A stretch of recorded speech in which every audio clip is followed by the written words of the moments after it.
Hello to everyone, my name is Redseven and in today's video we review what happened in the Tarkov world in this past week.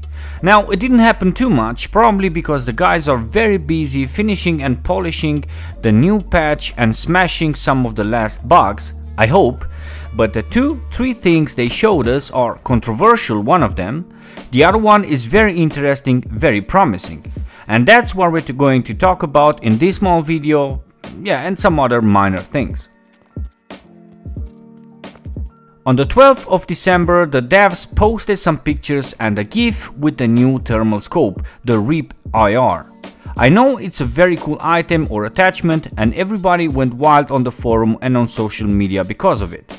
But there are a lot of pros and cons and I want to spend a moment talking about this scope because I believe this item will be game changing. I didn't say game breaking because we will need to test it first and see how the devs plan to introduce it, but it will change the way we play the game. Pros are easy to see and understand, especially if you have been playing games which have thermal scopes on their servers, games like DayZ the Mod, Arma 3, etc. Having a thermal scope will give you a huge advantage over your opponent. You will be able to see him even if he's lying in big grass or in some bushes, even if you only see a part of his body, which you won't see in normal conditions, like for example a part of his leg on top of the sniper mountain on woods.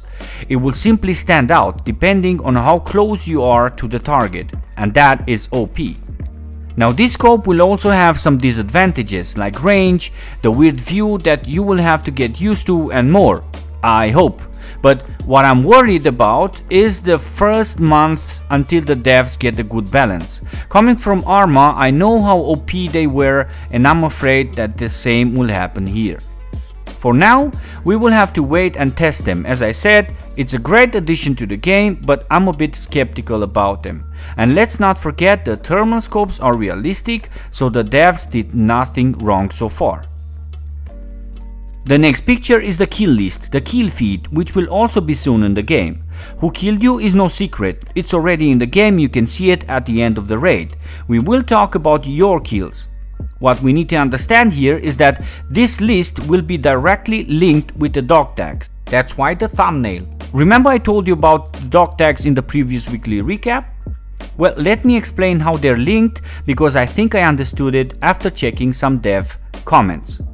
So in the list you see some names, those are the names of the guys you killed in the raid, but you will only see their names and their ranks if you manage to pick up or check their dog tags. That makes it more personal, right? It means you will have to approach and confirm the kill like in that game mode from Call of Duty, kill confirmed. You will not see those details if you don't get the enemy's tags. Cool feature, don't you agree? That means that if you're in a rush and cannot pick the dog tags from the dead guy, then you will not see who you just killed.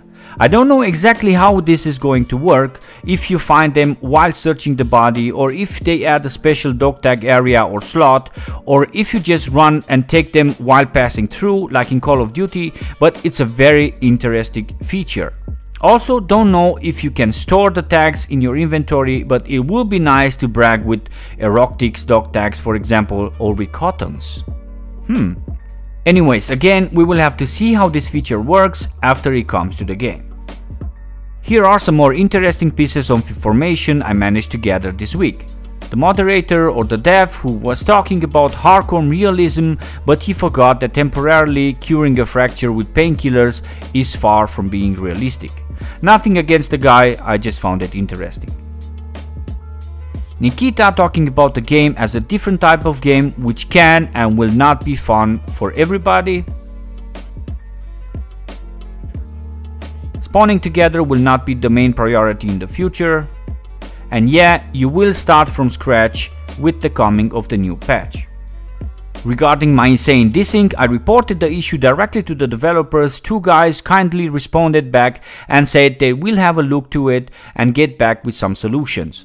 Still waiting. I tested customs today and I had to restart the game 4 times in order to finish the raid. Other maps like woods, factory, even shorelines work pretty well. I can only say that this crippled me in playing the game in these past weeks and I simply cannot find a reasonable solution to it. And I'm not the only one with this problem. I want to thank you guys for your awesome support, for the subs and the comments. Also thank Philip, CFX Squad, Dr. Bloom and Nico Block for the Patreon support. Remember, don't let gaming turn into an addiction. Pause the game and spend some time with your mates, with your family and with God. And don't forget, chasing girls is more fun than chasing scavs. The reward at the end is awesome, I promise you. With 7 out, peace.